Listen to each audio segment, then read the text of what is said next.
Solve the system of equations 2x minus 3y equals 3 and x plus 3y equals 6. Okay, so pwede tayong gumamit dito ng dalawang methods. Una is elimination method or pangalawa is substitution method. So, ang pinakamagandang gamitin dito is elimination method kasi kapag inad natin itong dalawang equations, pwede agad nating ma-cancel out yung y kasi we have negative 3y plus positive 3y, that's 0. So, matitirang variable is si x. Masasolve na natin yung equation for x. So, using elimination method, add lang natin tong dalawang equation, 2x minus 3y equals 3 plus x plus 3y equals 6. So, add natin both sides of the equation. So, let's add 2x plus x, that's 3x. And then, negative 3y plus 3y, makakancel nga. So, 0 na yan. Equal to the sum nitong right side, 3 plus 6 or 9. And then, pwede na natin isolve itong equation for x simply by dividing both sides by 3. So, cancelling out 3, x is simply equal to 9 divided by 3 or 3. Ngayon, para masolve natin si y, pwede tayong gumamit ng any of the equation. So, let's use equation 2 na lang, itong x plus 3y equals 6. Substitute natin yung nakuhang value na x which is 3 sa equation para ma-solve si y. So, magiging x, palitan natin, that's 3, plus 3y, copy nyo lang, equals 6. Then, solve this equation for y. So, pwede nyong i-transpose si 6 sa kanan. So, magiging 3y equal to 6 from positive 3. Sa kaliwa, pag tinranspose sa kanan, magiging negative 3. So, magiging 3y is equal to 6 minus 3, that's 3. Then, divide both sides by 3.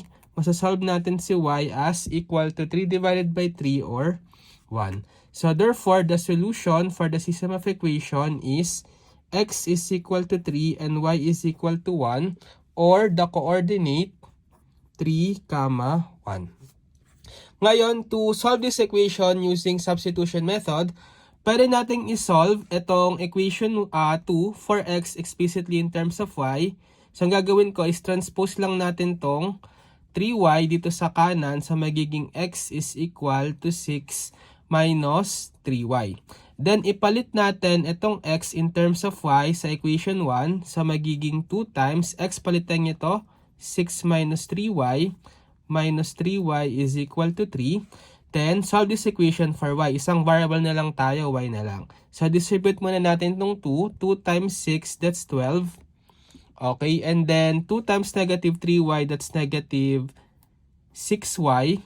Then, copy minus 3y equals 3.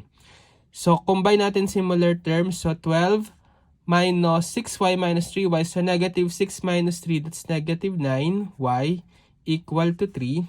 And then, transpose natin tong 12 sa kanan. So, we have negative 9y is equal to 3. From positive 12 sa kaliwa, transpose sa kanan, magiging negative 12. So, negative 9y is equal to 3 minus 12, that's negative 9. Then, divide both sides by negative 9 para ma-solve si y. Y is equal to negative 9 divided by negative 9, positive 1. So, para sa na-solve natin. And then, to solve for x, gamitin natin itong equation. X is equal to 6 minus 3y. So, 6 minus 3. Yung y, palitan na natin ng value na solve natin, which is 1. So, magiging x is equal to 6 minus 3 times 1, that's 3. So, x is equal to 6 minus 3 or 3. So, therefore, tama rin yung na-solve nating value ng x, which is 3. So, the solution of the equation is x is equal to 3 and y is equal to 1, or the coordinate 3, 1.